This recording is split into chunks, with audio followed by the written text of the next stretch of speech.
প্ৰদূষিত হৈ আহিছে, এই কথাবোৰ যদি আমি সৰুৰ পৰাই তেওঁলোকক শিকাব পাৰোঁ, তেতিয়া হয়তো এই পৰিৱেশৰ সজাগতা সম্পৰ্কে বহুত ডাঙৰ ডাঙৰ স্কিম লৈ পেলাই হয়তো নকৰিলেও হ'ব নিদিলে মই ভাবিছোঁ।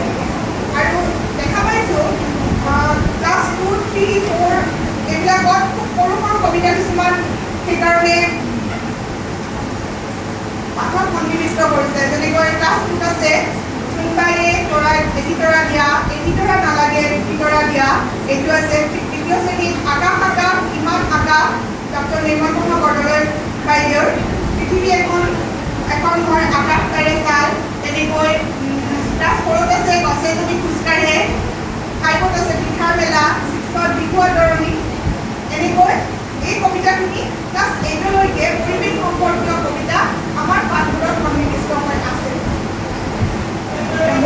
মই এইখিনিয়ে ভাবিছোঁ।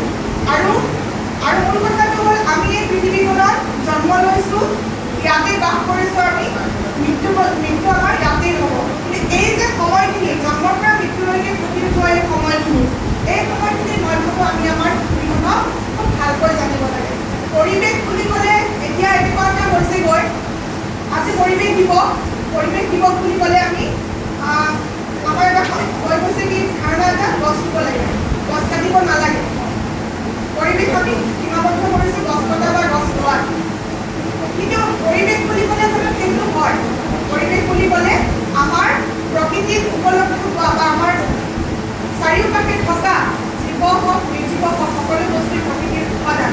গতিকে এই সকলোবোৰৰে সংৰক্ষণ হোৱাটো বা এইবিলাকৰ প্ৰতি মানুহ সচেতন হোৱাটো প্ৰয়োজন। আৰু এই